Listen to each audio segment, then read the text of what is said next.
안녕하세요. 안녕하세요. 잘 지내셨나요? 네. 여름인데 이제 네. 78쪽에 등기 절차가 나와 있는데요.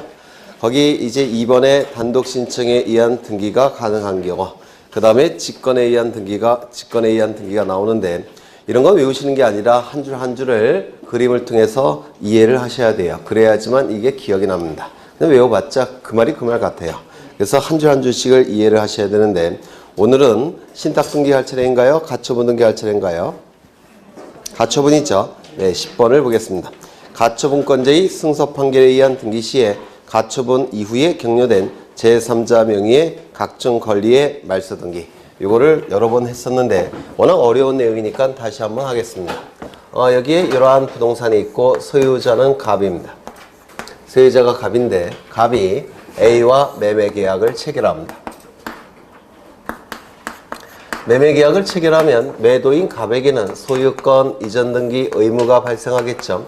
소유권 이전 등기 의무가 발생할 테고, 매수인 A에게는 소유권 이전 등기 청구권이 발생을 할 겁니다.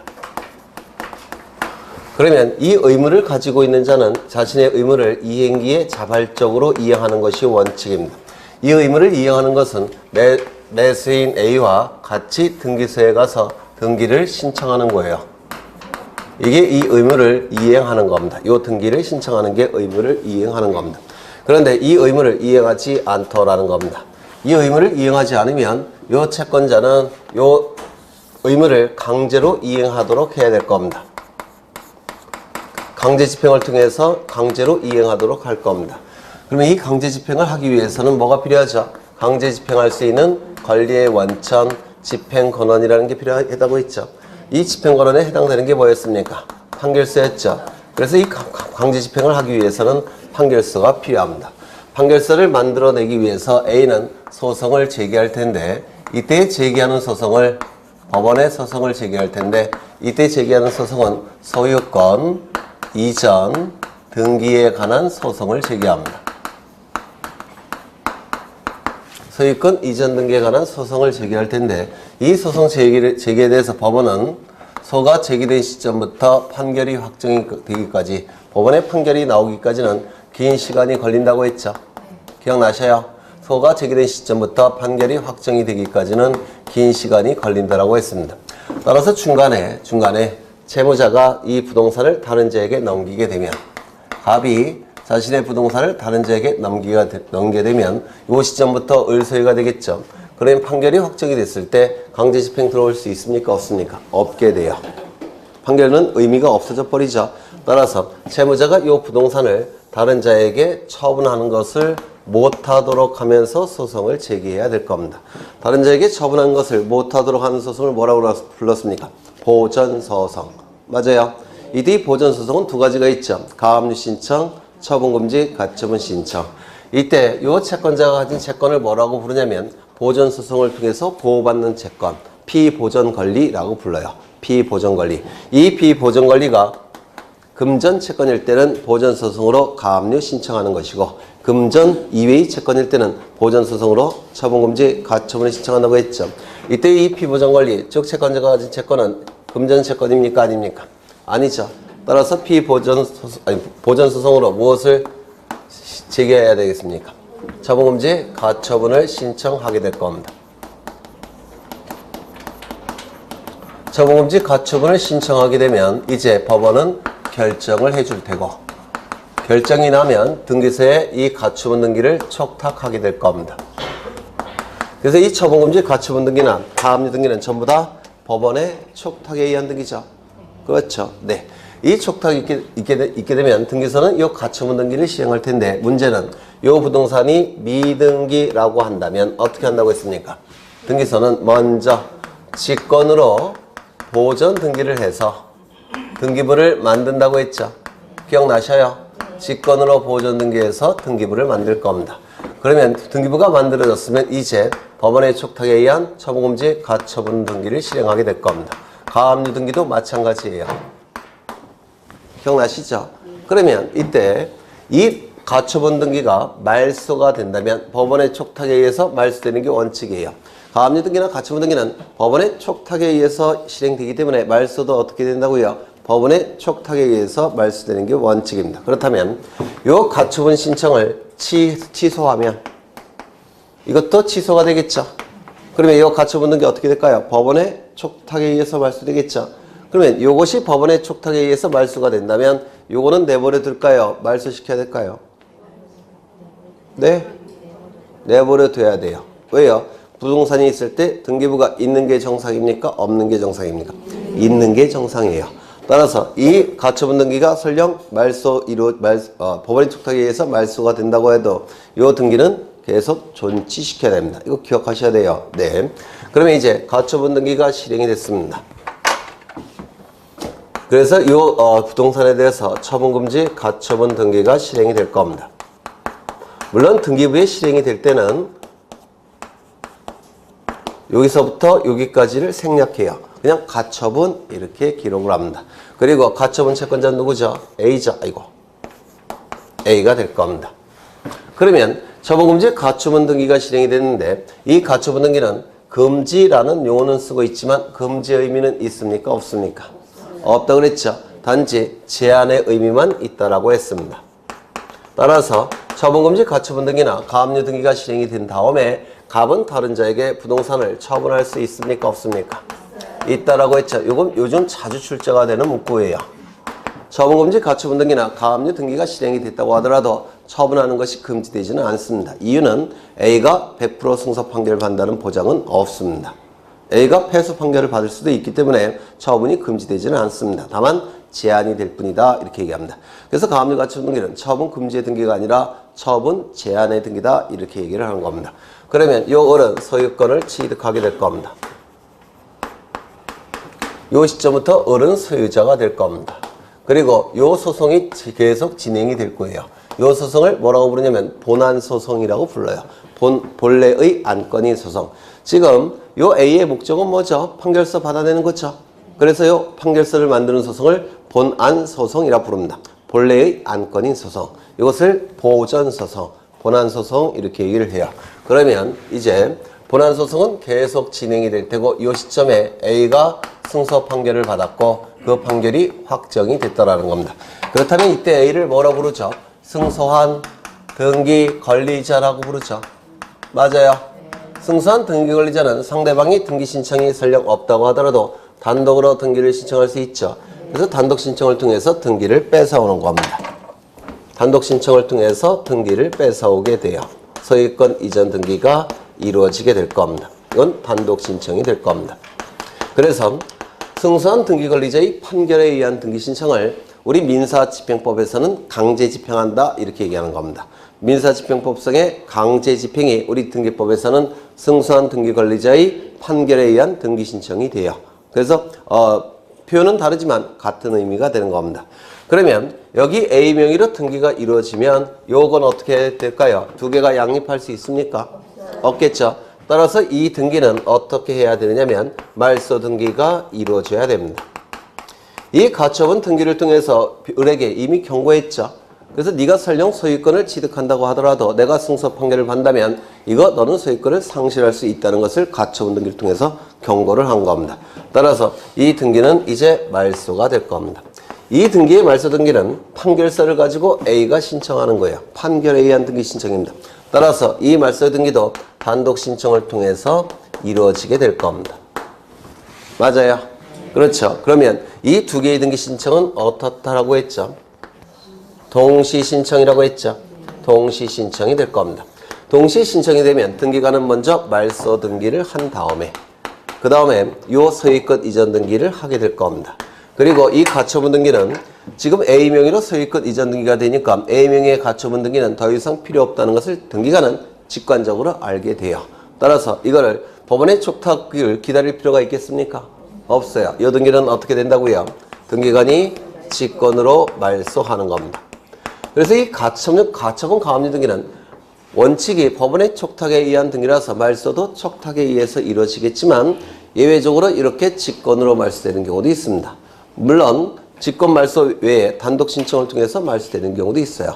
그래서 이건 어디까지나 원칙입니다. 촉탁말소는 원칙이고 이거는 예외적으로 직권말소가 되는 겁니다. 시험에 굉장히 잘 나오죠. 그렇죠. 여기 이거 기억나십니까? 여러 번 했는데 이거 벌써 4번 정도 하는 것 같은데 그렇죠. 네.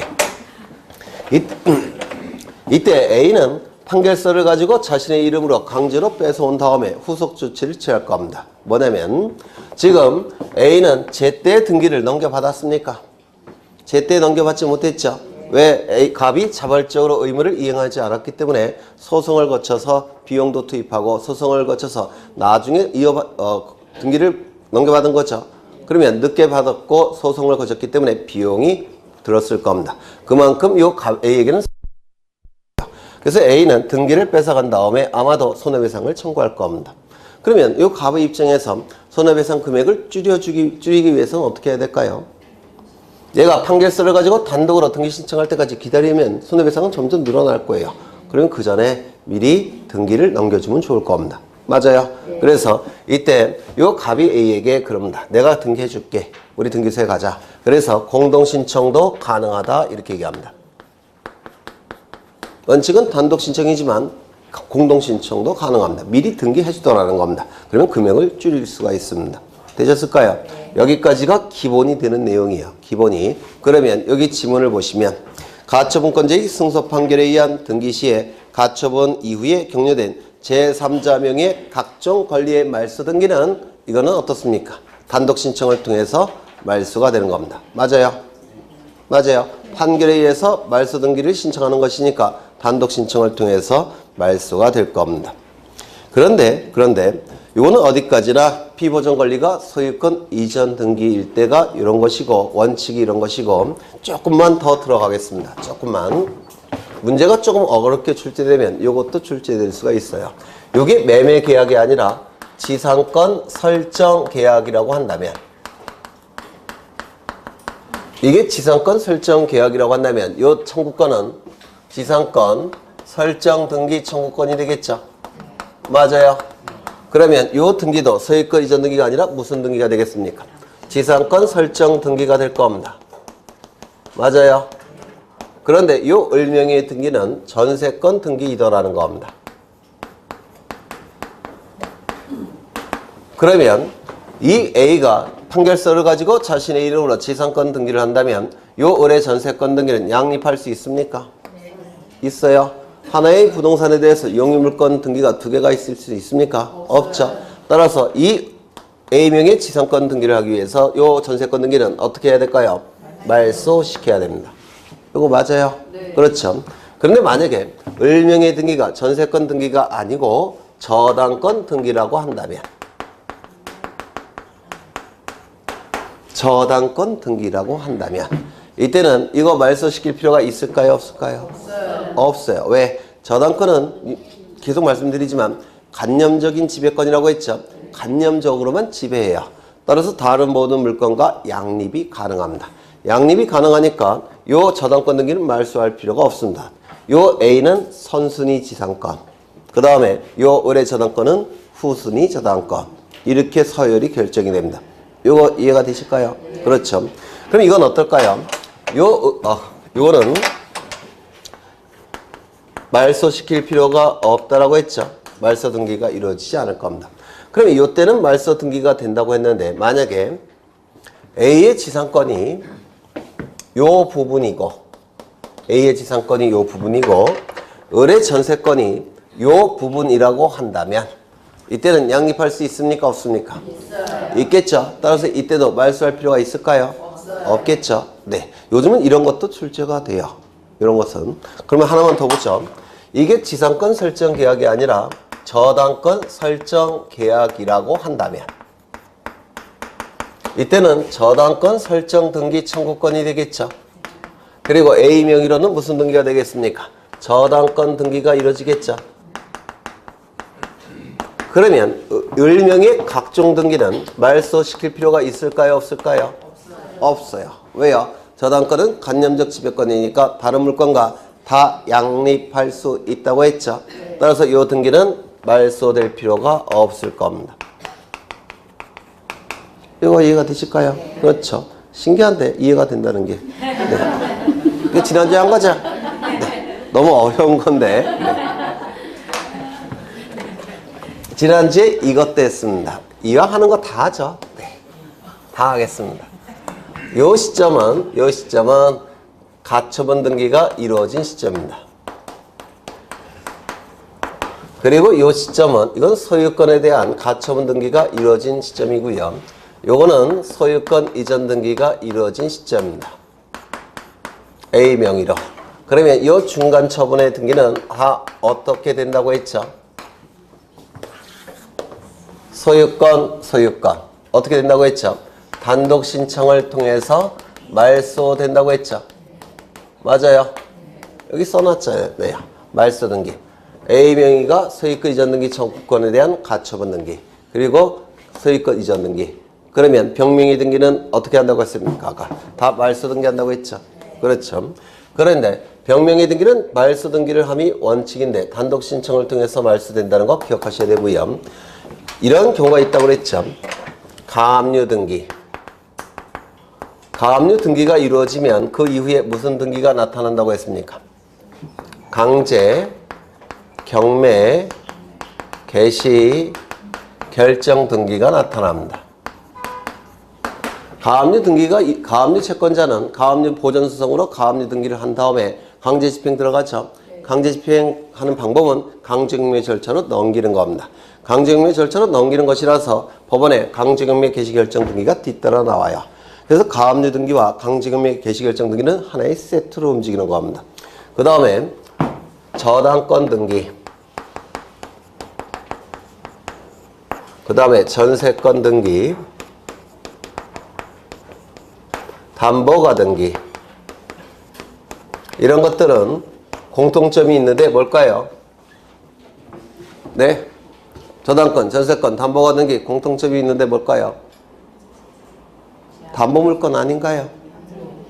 전세권도 담보물권적 속성이 있죠. 전세기간이 종료가 됐음에도 불구하고 전세금 반환이 이루어지지 않으면 전세금에 대해서 전세금 반환을 위해서 경매 절차로 넘기는 거 아닙니까? 그래서 이것도 담보물권적 성질이 있어요. 그러면 이 담보물권은 뒤에 임의경매 개시결정 등기가 뒤따라 나옵니다.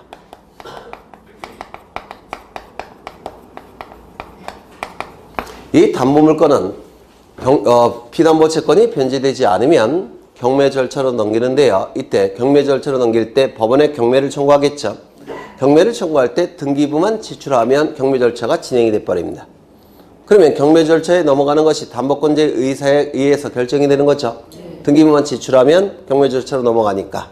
그래서 이걸 임의경매 절차라고 불러요. 임의. 당사자의 뜻에 맡겨놓은 이런 뜻이에요. 그럼 임의경매 절차는 담보권자의 의사에 맡겨놓은 경매라는 뜻이에요. 강제경매 가압류 채권자는 판결서가 필요해요. 판결서를 가지고 강제 집행 들어가야 되는데 이 담보권자는 판결서 이런 거 필요 없습니다. 등기부만 지출하면 경매 절차로 넘어갑니다. 중개법에서 하셨죠? 그렇죠? 그래서 이 저당권 등기, 전세권 등기, 담보가 등기가 나오면 뒤에 임의경매 개시결정 등기가 뒤따라 나옵니다. 이거 되셨을까요? 그래서 이런 것들은 세트로 움직이는 겁니다. 세트로. 그렇다면 이 등기들이 가처분 등기보다 후순위라고 한다면 이건 다 어떻게 해야 될까요? 단독 신청을 통해서 말소하겠죠. 맞아요. 그러면 이것도 단독 신청을 통해서 말소가 돼버립니다. 왜? 가처분권자보다 후순위니까. 그렇죠. 그래서 이 가처분 등기보다 후순위라고 한다면 당연히 말소가 될 텐데요. 문제는 이 등기들이 가처분 등기보다 선순위라고 한다면 이러한 등기들은 말소가 됩니까? 말소되지 않습니까? 말소되지 않겠죠. 그러면 이 등기가 말소되지 않는데도 불구하고 이걸 말소시킬 수 있겠습니까? 없습니다. 이거 이해가 되실까요? 그래서 이 소유권에 대한 가처분 등기 후 소유권의 본등기가 이루어졌을 때 중간 처분의 등기는 단독으로 말소 신청할 수 있음이 원칙이지만 말소 신청할 수 없는 등기가 3가지가 있습니다. 이거 다 기출문제예요. 이거 설명드렸던 것 같은데 다시요. 첫 번째, 가처분 등기 이전에 이루어진 가압류 등기에 기초한 가처분 등기 이후에 이루어진 강제경매 개시결정 등기. 가처분 등기 이전에 이루어진 저당권, 전세권, 담보가 등기에 기초한 가처분 등기 이후에 이루어진 임의경매 개시결정 등기. 이거는 말소 신청할 수가 없습니다. 되셨을까요? 하나 더. 임차권 등기도 원칙적으로는 말소 신청을 하게 됩니다. 그런데 이 임차권 등기 가처분 채권자에게 A에게 대항할 수 있는 대항력 있는 임차권 등기라고 한다면 가처분 등기 이후에 이루어졌다고 하더라도 가처분 채권자에게 대항할 수 있기 때문에 말소 신청할 수 있겠습니까? 없겠습니까? 없게 됩니다. 여기까지 되셨을까요? 그래서 가처분 등기에서 출제될 수 있는 거 다 보신 거예요, 지금. 가장 어려운 것까지. 네. 그러면 뭘 보려고 하는 거냐면 10번을 보시면 가처분권자의 승소 판결에 기한 등기 시에 가처분 이후에 격려된 제3자 명의의 각종 권리의 말소 등기 어떻게 이루어진다고요? 단독 신청. 요거 한 줄 설명하려고 칠판 반을 썼습니다. 여기서 가처분은 소유권에 관한 가처분 채권자를 얘기하는 겁니다. 소유권을 얘기하게 되고요. 그 다음에 직권에 의한 등기 나와 있는데 원칙은 사적자치 원칙상 신청주의가 원칙이라고 했죠. 그래서 신청이 있어야지만 등기관은 등기를 실행할 텐데 예외적으로 법률의 근거 규정이 있을 때는 법원의 명령에 의한 등기도 이루어지고 등기관의 직권에 의한 등기도 이루어진다고 했죠. 이때 법원의 명령에 의한 등기는 어느 절차에서 나타난다고 했습니까? 이 신청 절차에서만 나타난다고 했죠. 그 다음에 이제 직권에 의한 등기를 보시게 될 겁니다. 직권. 이런 것들도 외우시는 게 아니라 하나하나씩 이해하셔야지만 응용이 됐을 때 득점하실 수가 있습니다. 먼저 1번을 보시면 미등기 부동산에 관하여 법원의 소유권에 관한 처분 제한 등기의 촉탁이 있는 경우 직권, 소유권, 보존 등기. 이거 기억나십니까? 여기서도 보셨죠? 직권, 소유권, 보존 등기. 그렇죠? 그런데 이 직권에 의한 소유권, 보존 등기가 이루어지기 위해서는 일정한 요건을 갖춰야 됩니다. 두 가지 요건이 있는데요. 첫 번째, 법원의 촉탁일 걸 요구합니다. 그러면 세무서에 압류 등기 촉탁이 있을 때는 직권 보존 등기 할 수 있을까요? 없을까요? 어려우셔요. 다시요. 이 직권에 의한 보존 등기가 이루어지기 위해서는 법원의 촉탁이 있어야지만 직권 보존 등기가 가능해요. 두 번째는 소유권에 관한 처분 제한 등기에 촉탁이 있어야지만 직권 보존 등기가 가능합니다. 결국은 법원이 소유권에 관한 처분 제한 등기에 촉탁이 있을 때만 직권 보존 등기를 합니다. 그렇다면 세무서에 압류 등기의 촉탁이 있을 때 미등기 부동산에 관한 세무서의 압류 등기 촉탁이 있을 때 직권 보존 등기 가능합니까? 불가능합니까? 불가능해요. 왜요? 법원이 아니니까. 맞아요? 네, 좀 기억해 두셔야 돼요. 세무서에 압류 등기의 촉탁이 있을 때는 직권 보존 등기할 수 없습니다. 이거 좀 기억해 두시죠. 법원의 소유권에 관한 처분 제한 등기의 촉탁이 있을 때만 직권 보존 등기가 가능합니다. 두 번째, 그렇다면 법원의 촉탁에 의해서 처분 제한 등기가 말소가 됐을 때 직권에 의한 보존 등기도 말소합니까? 말소하지 않습니까? 말소하지 않는다고 했죠? 기억나셔요? 오늘 한 건데. 그렇죠? 네. 그래서 이거 좀 기억해 두시고요.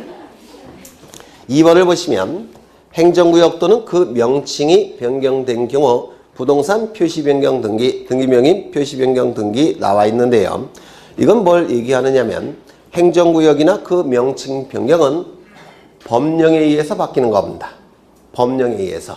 그러니까 국회가 만든 법령에 의해서 바뀌는 것이니까 바뀌는 시점은 어느 시점일까요? 법령의 효력이 발생하는 시점이 될 겁니다. 맞아요.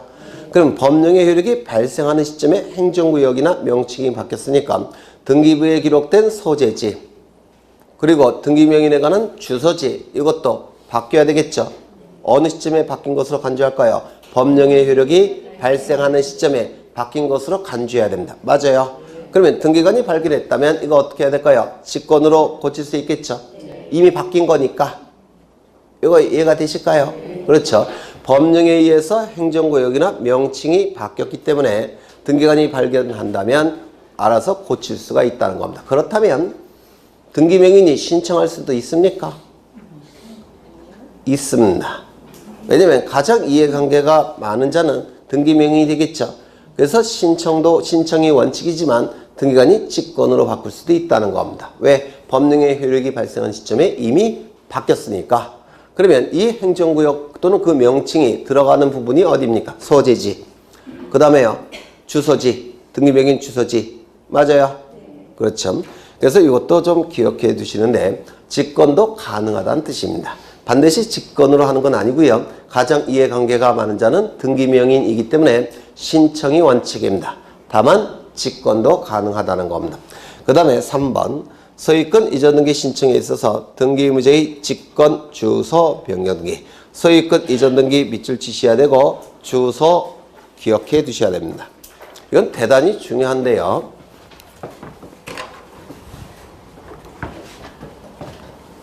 여기 이러한 부동산이 있고 소유자는 갑입니다. 갑이 을로부터 돈을 빌립니다. 얼마를 빌렸느냐면 10억 원을 빌립니다. 그냥 빌려주진 않겠죠. 담보를 요구할 거예요. 따라서 갑은 을에게 저당권을 설정해 줄 겁니다. 저당권이 설정되기 위해서는 저당권 설정 계약이 있어야 되겠죠. 그리고 또 뭐가 있어야 됩니까? 저당권 설정 등기까지 이루어져야 될 겁니다. 이 저당권 설정 등기가 이루어짐으로 인해서 이익이 발생한 자는 누굴까요? 을 등기 권리자. 불이익이 발생한 자는 누구죠? 갑 등기 의무자. 그래서 갑과 을은 등기소에 가서 등기를 공동으로 신청하게 될 겁니다. 맞아요. 공동 신청을 통해서 등기부의 등기가 실행이 되겠죠. 등기부의 등기가 실행이 될 겁니다. 1번 저당권 설정 을 10억 이렇게 기록이 될 겁니다. 됐을까요? 이때 을은 이름도 기록해야 될 테고 주소도 기록해야 될 테고 주민번호도 기록을 해야 됩니다. 등기명의는 요 세 가지를 기록해야 돼요. 그런데 등기관이 갑과 을이 등기 신청에 의해서 여기 있다가 이름, 주민번호, 주소를 기록할 때 요 주소와 주민번호를 정확하게 기록해야 되겠죠. 맞아요. 따라서 을은 등기를 등기권리자로 신청할 때 뭘 첨부해야 될까요? 주소를 증명하는 정보, 주민등록을 증명하는 정보를 첨부해야 됩니다. 왜? 등기관이 그걸 보고 정확하게 기록하도록 해야 하기 위해서. 그렇죠. 그래서 이때 주소 증명 정보와 주민등록 증명 정보를 첨부합니다. 여기까지 이해가 되실까요? 이때 이 주소 증명 정보, 주민등록 증명 정보는 주민등록표 등초본을 얘기합니다. 주민등록표 등초본에는 이름, 주소, 주민번호가 다 나와 있죠. 그걸 얘기해요. 그래서 등기 신청 시 첨부를 해야 돼요. 그렇다면 이때 갑도 첨부할 필요가 있을까요? 없을까요? 없어요. 왜? 등기부에 기록되는 자는 등기 권리자만 기록이 되죠. 등기부자는 기록하지 않습니다. 따라서 이러한 주소 증명 정보와 주민등록 증명 정보를 첨부하는 자는 누구만 첨부하는 겁니까? 등기 권리자만 첨부하는 겁니다. 이거 꼭 기억하셔야 돼요. 주소 증명 정보와 주민등록 증명 정보는 등기 권리자만 첨부합니다. 그런데 문제가 있습니다.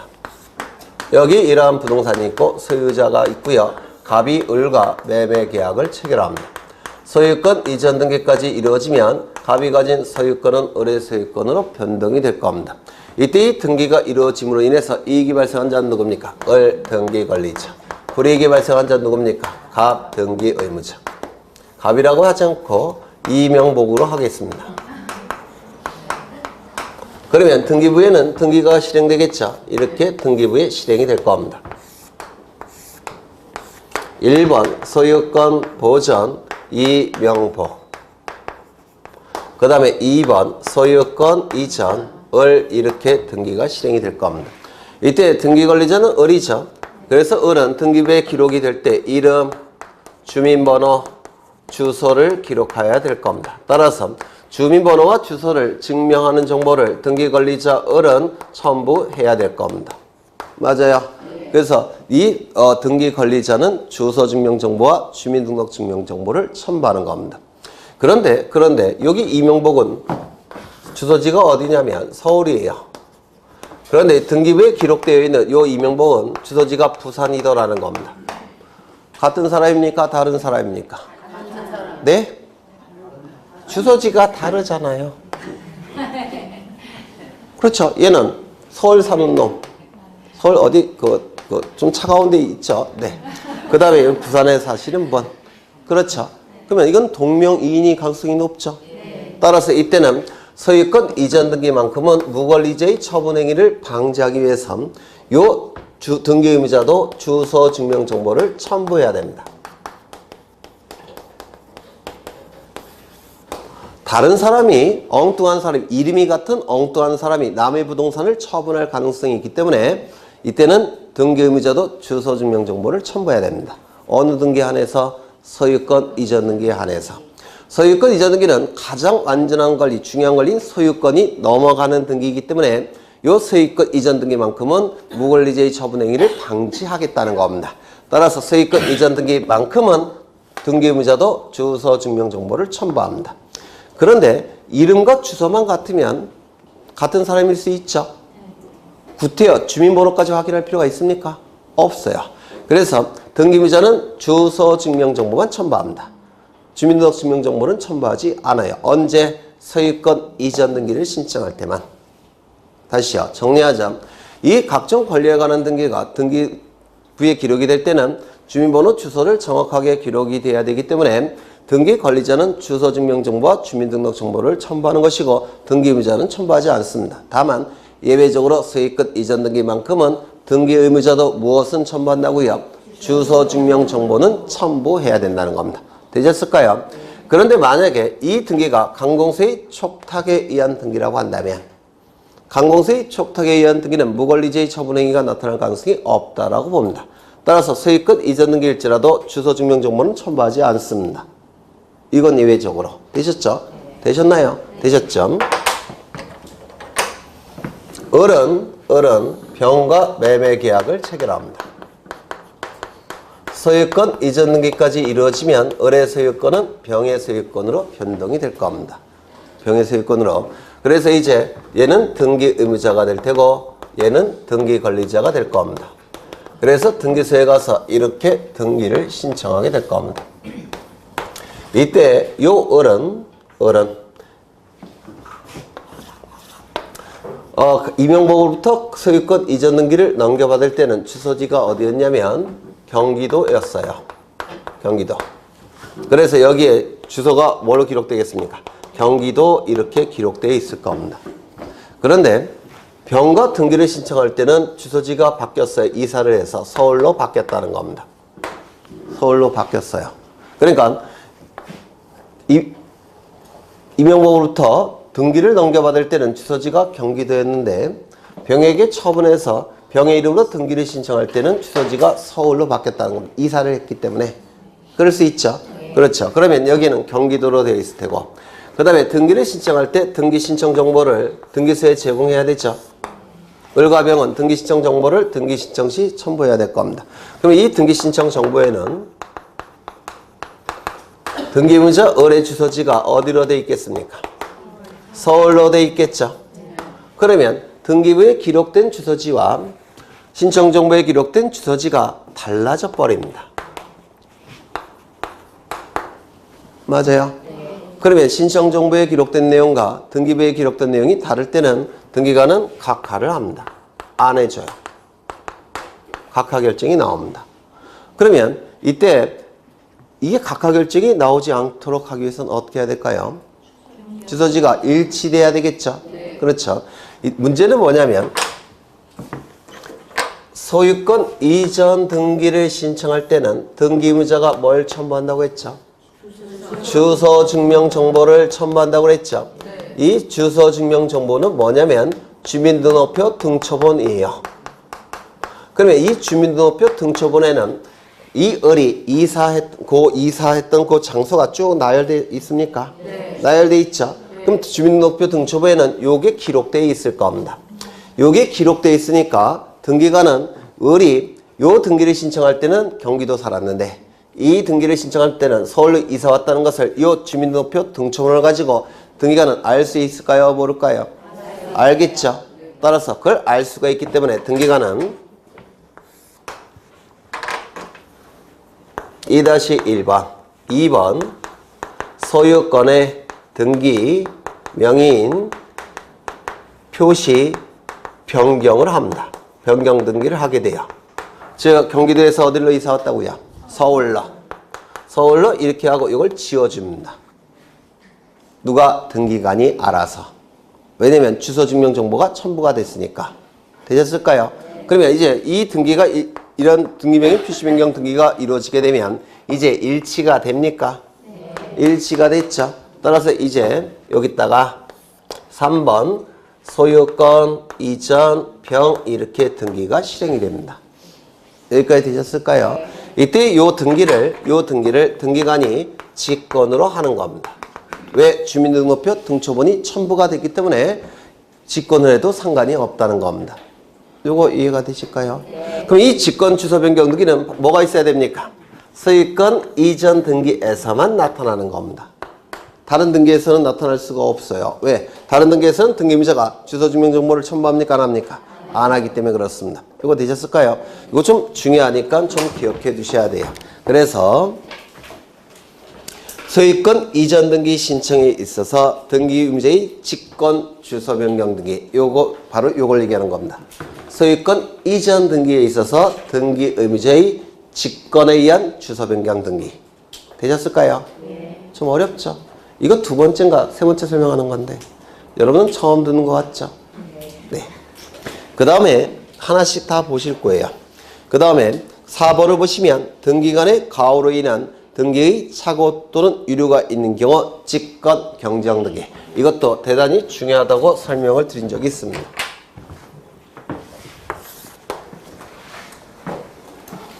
이 경정 등기라는 것은 언제 하죠? 원시적인 일부 불일치가 발생했을 때 이를 일치시키는 등기가 뭡니까? 경정 등기죠. 맞아요. 후발적 일부 불일치가 발생했을 때 이를 일치시켜주는 등기는 변경 등기. 원시적 일부 불일치가 발생했을 때 이를 일치시켜주는 등기는 경정 등기. 이 원시적 일부 불일치가 신청인의 잘못에 의해서 발생했다면 이 경정 등기는 신청인이 신청을 해야 됩니다. 무슨 얘기냐면 이 신청인이 등기를 신청할 때 신청서를 등기소에 제공하죠. 신청서에 면적을 얼마로 기록했느냐면 10,000제곱미터로 기록해야 되는데 공을 하나 빼먹고 1,000제곱미터로 신청서에 기록을 했다는 겁니다. 그러면 등기관은 당연히 등기부에 얼마로 기록하겠습니까? 1,000으로 기록하겠죠. 그럼 누가 잘못한 겁니까? 신청인이 잘못한 거예요. 이때는 신청인이 신청을 통해서 경정 등기를 해야 됩니다. 신청인이 10,000제곱미터로 고쳐달라고 신청을 해야 돼요. 그런데 신청인의 잘못이 아니라 등기관의 잘못에 의해서, 즉 등기관의 가호에 의해서 발생하는 경우가 있습니다. 등기관의 잘못에 의해서 원시적 일부 불일치가 발생하는 경우도 있다는 겁니다. 무슨 얘기냐면 신청서에 10,000제곱미터로 정확하게 신청인이 기록했는데 등기관이 등기부에 옮겨주는 과정에서 공을 하나 빼먹었다는 겁니다. 누가 잘못한 거예요? 등기관이 잘못한 거죠. 등기관의 잘못에 의해서 원시적 일부 불일치가 발생하는 경우도 있다는 겁니다. 그때는 가장 이해관계가 많은 자는 신청이니까 신청에 의해서도 경정등기가 이루어지고 등기관이 알아서도 고쳐야 됩니다. 직권에 의한 경정등기도 가능하게 돼요. 언제? 이때는 등기관의 가호에 의해서 일부 불일치가 발생했을 때는 직권 경정등기도 가능한 겁니다. 이때 이 직권 경정등기가 우리 시험에 잘 나오는데요. 몇 가지 기억하셔야 된다고 했죠. 첫 번째, 지방법원장에게 보고해야 되는데 사전에 보고한다고 했습니까? 사후에 보고한다고 했습니까? 사후에 보고한다고 했죠. 일단 고치고 봐야 됩니다. 두 번째, 등기상 이해관계인이 있을 때는 그자의 승낙을 받아서 승낙서가 첨부돼야 된다고 했죠. 이게 대단히 의미가 있는데요. 등기법이 개정이 되기 전에는 등기상 이해관계인이 있을 때는 무조건 직권 경정등기가 허용되지 않았습니다. 그게 몇 년 전이에요. 근데 등기법이 개정이 돼서 등기상 이해관계인이 있을지라도 승낙서만 있다면 직권 경정등기 할 수 있다고 개정이 된 겁니다. 그래서 의미가 있고요. 세 번째, 신청인이나 또는 신청이 없을 때는 등기명인에게 통지한다고 했죠. 사전에 통지한다고 했습니까? 사후에 통지한다고 했습니까? 사후에 통지를 해야 됩니다. 잘못된 내용이 공시돼서는 안 되기 때문에 재빨리 먼저 고쳐야 돼요. 그래서 사후 통지지 사전 통지가 아닙니다. 이때 신청이나 등기명의인이 두 사람 이상일 때는 전원에게 통지하는 것이죠. 맞아요? 아니죠. 1인에게 통지하는 것으로 족하다고 했죠. 1인에게 통지하면 충분합니다. 그 다음에 네 번째, 이 변경등기나 경정등기는 일부 불일치가 발생했을 때 이를 일치시켜주는 등기가 변경이나 경정등기죠. 그러면 고치기 전과 고친 후는 일부만 고친 거니까 동일성이 유지돼야 됩니다. 맞아요. 따라서 변경이나 경정등기를 등기관이 실행할 때는 동일성이 유지되는지 여부를 심사해야 됩니다. 그런데 이 직권에 의한 경정등기는 누가 잘못한 겁니까? 등기관이 잘못했죠. 지가 잘못했고 지가 심사하는 거 의미가 없죠. 따라서 직권에 의한 경정등기는 동일성 유지 여부를 등기관이 심사할까요? 심사 안 할까요? 심사하지 않습니다.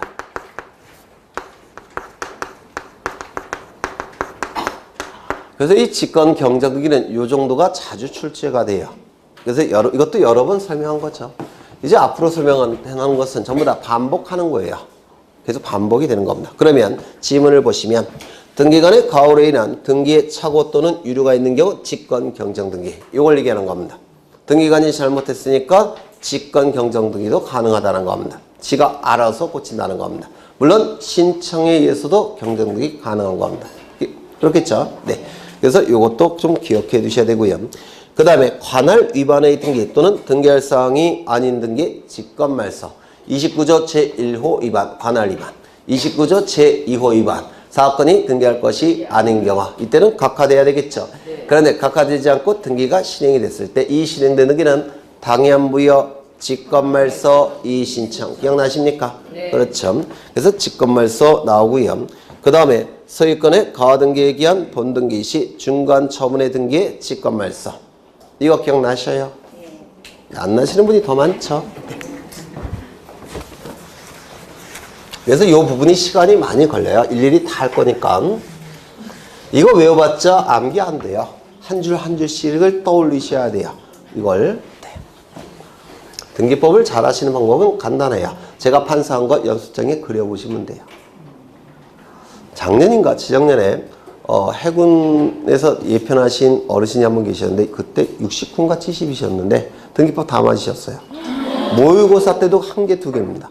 그래서 이제 여쭤봤죠. 어떻게 4월인가 5월달에 오셨어요. 처음 공부하신 게. 그래서 어떻게 저도 신기하잖아요. 어떻게 공부하시는지 여쭤봤더니 일단 연습장에 제가 판사한 걸 한번 그려본대요. 그 다음에 이렇게 눈을 감고 떠올린대요. 판사한 것을. 이게 절차법이기 때문에 절차를 이해하시는 데서 우리가 몸으로 경험하면 제일 좋죠. 근데 몸으로 경험할 수 없으니까 그림을 그리는 겁니다. 절차니까. 그래서 이 그림을 좀 떠오르시면 등기법 어렵지 않습니다. 저도 그 어르신이 참 신기하던데. 네. 4월 달에 오셨는데 그것도 등기법을. 네. 그런 분들은 민법을 잘하실까요? 못하실까요? 아주 잘하십니다. 네. 등기법을 그렇게 잘하시는데 네. 뭘 하다가 네? 몇 번이죠? 5번, 6번. 6번을 보겠습니다. 6번. 여기 이러한 부동산이 있고요. 소유자는 갑입니다. 이것도 여러 번 한 거예요. 여러 번이 아니라 한 번은 했던 것 같아요. 갑이 소유자인데 갑이 을에게 먼저 소유권 이전에 가등기를 합니다. 을에게. 그 이후에 갑은 병에게 두 번째로 소유권 이전 등기를 해줍니다. 그 이후에 요 을은 가등기에 기해서 본등기를 하게 됩니다. 그런데 본등기와 가등기는 순위번호를 같이 쓰죠. 얘가 아니라 여기 이렇게 보시면 1번 소유권 보전 갑에서 2번 소유권 이전 청구권 가등기 을. 그 다음에 3번 소유권 이전 병. 이렇게 등기가 된 겁니다. 이게 맞아요. 그렇죠. 본등기를 하게 되면 본등기는 이렇게 해요. 여기를 컴퓨터 파일 형태이기 때문에 여기 칸을 집어넣는 게 굉장히 쉬워요. 전산등기부라서 지금. 그러면 여기다가 실선을 긋고 여기 소유권 이전을 이렇게 본등기를 합니다. 그러면 물건을 취득하는 시점은 어느 시점이죠? 본등기 시점에 물건을 취득한다고 했죠. 그렇죠. 여기 본등기 한 날짜를 기록합니다. 날짜가 기록되어 있어요. 그 날짜에 어른 소유권을 취득하는 겁니다. 다만 순위는 어느 시점을 기준으로 결정될 수밖에 없습니까? 가등기 시점을 기준으로 결정될 수밖에 없어요. 왜? 같이 쓰니까. 그렇죠? 이거 이해가 되셔요? 본등기 시점에 소유권을 취득해요. 여기 날짜가 기록되어 있기 때문에 본등기 날짜가 있습니다. 그 시점에 소유권을 취득합니다. 다만 순위가 결정되는 시점은 가등기 시점이 될 수밖에 없어요. 이거 되셨을까요? 가등기와 본등기는 순위 번호를 같이 쓰고 있기 때문에 본등기가 갑구면 가등기도 갑구가 될 수밖에 없고 본등기가 을구면 가등기도 을구가 될 수밖에 없습니다. 또한 본등기가 주등기면 가등기도 주등기가 될 수밖에 없고 본등기가 부기등기면 가등기도 부기등기가 될 수밖에 없습니다. 이거 이해가 되실까요? 그러면 순위번호를 가등기 시점을 기준으로 결정이 돼버리니까 이 병은 가등기 이후에 병이 소유권 이전 받은 것이죠. 누구로부터 받았을까요? 갑으로부터 받았겠죠. 이건 마치 무권리자의 처분행위와 대단히 유사합니다. 맞아요? 따라서 무권리자의 처분행위와 유사하기 때문에 이 병명의 등기는 무권리자의 처분행위로 와서 어떻게 할까요?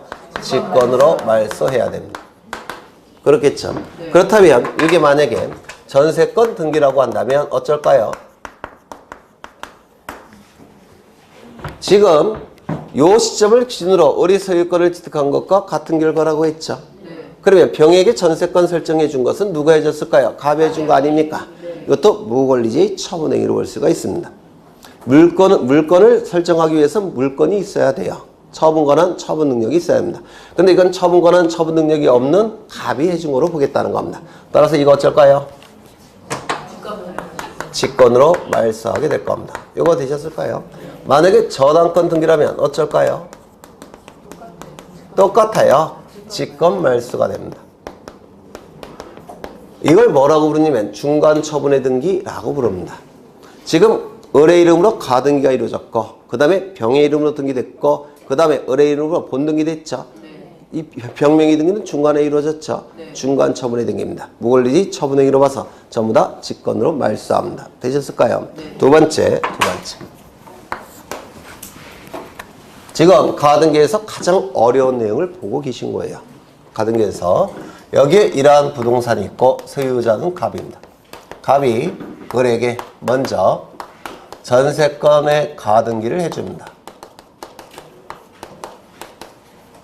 그 이후에 갑은 병에게 두 번째로 소유권 이전 등기를 해줍니다.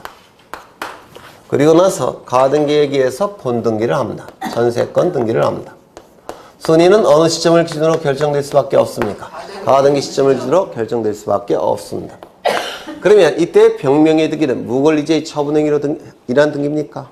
아니에요. 왜냐하면 을이 취득한 권리는 전세권을 취득했을 뿐입니다. 여전히 갑은 소유권자예요. 맞아요?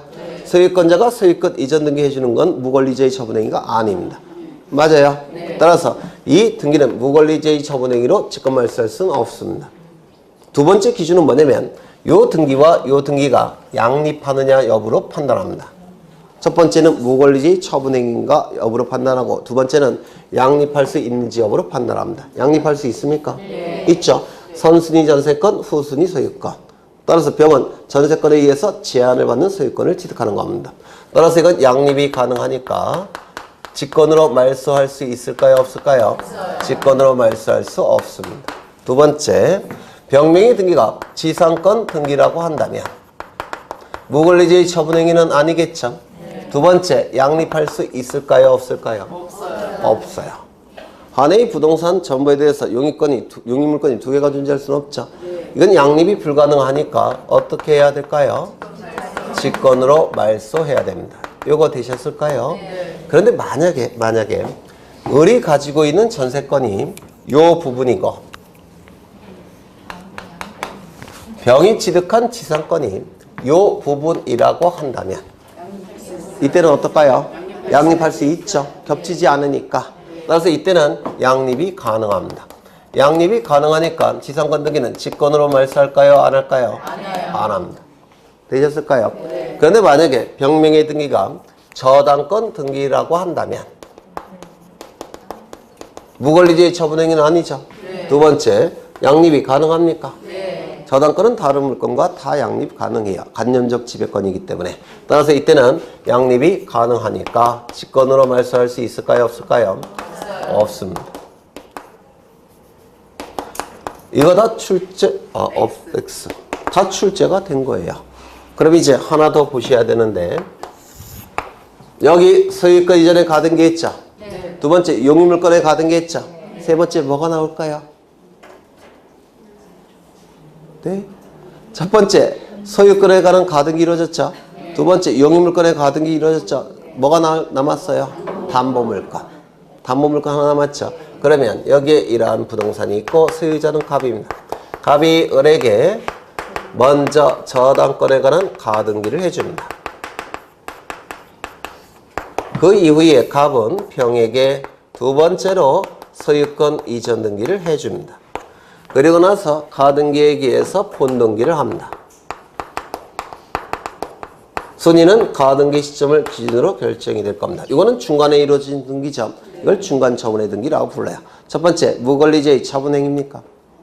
아니죠. 을이 취득한 건 저당권에 불과해요.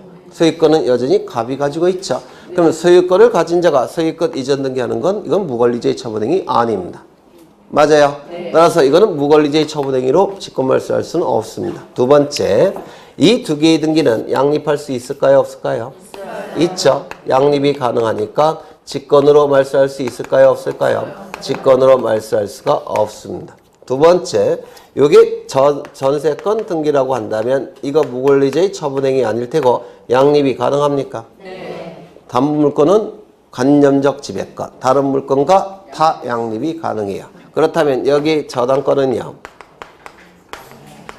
이거 무권리제의 처분행위 아니고 양립 가능합니까? 네. 이건 다 양립이 가능해요. 몽땅. 따라서 이거는 양립이 다 가능하니까 직권으로 말소하지 않을 겁니다.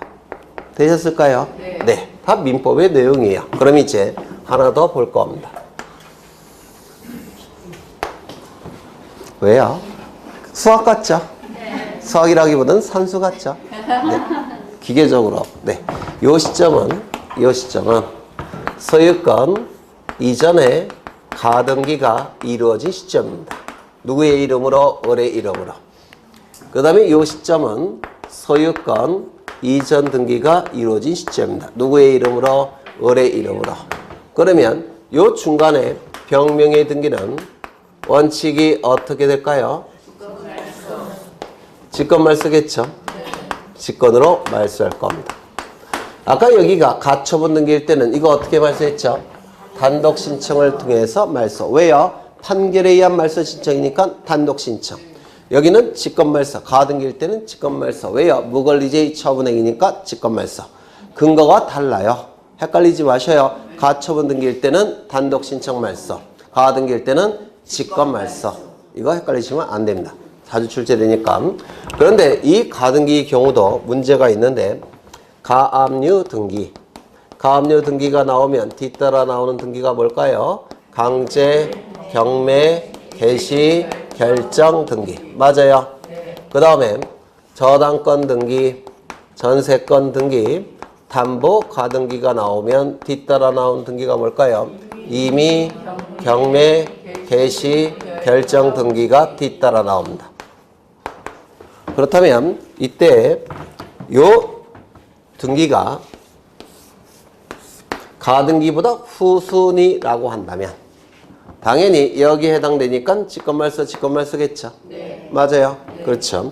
그런데 이 가등기가 이런 등기가 가등기보다 선순위라고 한다면 이거 직권말소하면 안 되겠죠. 네. 그러면 이게 직권말소 안 되니까 가등기 이후에 이루어진 이 등기도 직권말소해서는 됩니까? 안 됩니까? 안 됩니다. 이걸 살려놓고 이것만 죽일 수는 없어요. 세트로 움직이는 거니까. 되셨을까요? 네. 그 다음에 가등기 이후에 이루어진 임차권 등기는 원칙적으로 직권으로 말소합니다. 그런데 이 임차권 등기가 가등기권자에게 대항할 수 있는 임차권 등기라고 한다면 이게 뭐냐면 임차권 등기명령에 의한 임차권 등기를 얘기해요. 임차권 등기명령에 의한 임차권 등기가 이루어지면 기존에 있었던 대항력이 계속 유지가 된다고 했죠. 네. 맞아요. 네. 그걸 얘기하는 겁니다. 임차권 등기 명령에 의한 임차권 등기. 이것도 직권으로 발수할 수 있습니까? 없습니까? 없죠. 이거는 뭐랑 똑같아요? 저쪽. 가등기와, 아니 가처분 등기와. 뭐만 차이가 있죠? 이거는 직권 말소. 저쪽은 단독 신청 말소. 그 차이만 있는 겁니다. 하나 더 보겠습니다. 을은 채무자입니다. 을은 채무자인데요. 을이 채무자라는 얘기는 채권자가 어딘가에 있죠. 그래서 여기 채권자가 존재합니다. 그러면 채무자는 자신의 채무를 이행기에 자발적으로 이행함이 원칙입니다. 자발적으로 이행하지 않게 되면 채권자는 강제집행을 통해서라도 채무를 이행시킬 겁니다. 맞아요? 네. 그러면 이 강제집행의 대상은 요겁니다. 재산적 권리는 강제집행의 대상이 되는데요. 이 가등기 권리도 본등기가 이루어지면 소유권을 취득할 수 있는 기대권을 가지고 있기 때문에 이건 재산적 권리예요. 이것도 재산적 권리니까 요 채권자가 요 가등기 권리를 강제집행할 수가 있습니다. 그러면 강제집행하기 위해서 뭐가 필요하죠? 판결서. 맞아요. 판결서를 만들기 위해서 저기 컨닝하셔도 돼요. 판결서를 만들기 위해서 소송을 제기할 겁니다. 근데 소가 제기된 시점부터 판결이 확정이 되기까지는 긴 시간이 걸리겠죠. 네. 그러면 가등기 권리를 다른 데 빼돌려 버리면 강제집행 못 하겠죠. 네. 따라서 빼돌리지 못하게 뭘 합니까? 보존성, 가압류, 가처분을 신청하겠죠. 네. 맞아요. 네. 그래서 이 가등기 자체에 대해서 채권자 이름으로 가압류나 가처분 등기가 이루어지는 경우가 있습니다. 가등기 권리에 대해서 가압류, 가처분 등기가 이루어지는 경우도 있다는 겁니다. 되셨을까요? 네. 그러면 본등기가 이루어졌을 때 요 가등기 자체에 대한 가압류 가처분 등기는 가등기 이후에 이루어졌으니까 직권으로 말소할까요? 말소하지 않을까요? 말소하지 않아요. 왜요? 여기 직권으로 말소할 수 있었던 근거는 뭐죠? 무권리자의 처분행위. 그렇다면 이때 요 가압류 가처분 등기는 무권리자의 처분행위에 의한 등기입니까? 이건 아니죠. 권리자의 정당한 권리행사 아닙니까? 따라서 가등기 자체에 대한 가압류 가처분 등기는 권리자의 정당한 권리행사에 의한 등기니까 직권으로 말소할 수가 없습니다. 되셨을까요? 네. 그렇죠. 그러면 소유권 이전의 가등기 후 소유권 이전의 본등기 전에 이루어진 등기는 원칙적으로 직권으로 말소하지만 네 가지는 직권으로 말소하지 않습니다. 네 가지는 첫 번째, 가등기 이전에 이루어진 가압류 등기 기초한 가등기 이후에 이루어진 강제금의 개시결정 등기. 두 번째, 가등기 이전에 이루어진 저당권, 전세권, 담보가등기에 기초한 가등기 이후에 이루어진 임의경매 개시결정 등기. 세 번째, 가등기권자에게 대항할 수 있는 임차권 등기. 네 번째, 가등기 자체에 대한 가압류 가처분 등기. 요 네 가지는 직권으로 말소할 수가 없습니다. 되셨을까요? 네. 그런데 여기서는 가처분 등기 자체에 대한 가압류 가처분 등기가 있나요? 없나요? 없어요. 없죠. 여기는 세 가지죠. 네. 그럼 왜 그러냐면 여기 A가 채무자고 그 다음에 여기 채권자가 예를 들어서 있다라고 보죠. 그러면 채무자가 자신의 채무를 이행하지 않게 되면 강제집행을 통해서 이행해야 되겠죠. 네. 이행하도록 해야 되겠죠. 강제집행하기 위해서는 판결서가 필요할 테고 판결서를 받아내기 위해서는 시간이 걸린다고 했죠. 이때 요 A가 가진 재산에 대해서 강제집행해야 되는데 이 빼돌리는 것을 막기 위해서 보존소송을 같이 제기한다고 했죠. 보존소송은 뭐가 있죠? 가압류, 가처분. 가압류, 가처분의 대상이 되기 위해서는 재산적 권리여야 돼요. 그런데 가처분 등기는 재산적 권리가 아닙니다. 가처분은 처분 권능을 제한할 뿐이기 때문에 처분 권능만을 제한하는 것이기 때문에 가처분 등기는 재산적 권리가 아닙니다. 재산적 권리가 아니니까 가처분 등기 자체에 대한 가압류 가처분이 가능할까요? 아니요. 안 됩니다. 그래서 여기서는 3개밖에 안 나와요. 가처분 등기에 대한 가압류 가처분 등기라는 게 없기 때문에 그렇습니다. 되셨을까요? 네. 여기는 4개, 저기는 3개. 그래서 가처분 등기와 가등기와 가처분 등기에서 가장 중요하고 어려운 내용입니다. 여기. 요것만 이해되시면 등기법이 훨씬 쉬워진 겁니다. 되실 수 있을까요? 네, 지금은 안 돼도 괜찮아요. 아직 시간이 많으니까. 뭐 문제풀이 할 때도 할 테고 앞으로 쭉 할 겁니다. 되셨죠? 네. 지금 1시간 동안에 몇 개 한 거예요? 네, 잠시 쉬었다 하겠습니다.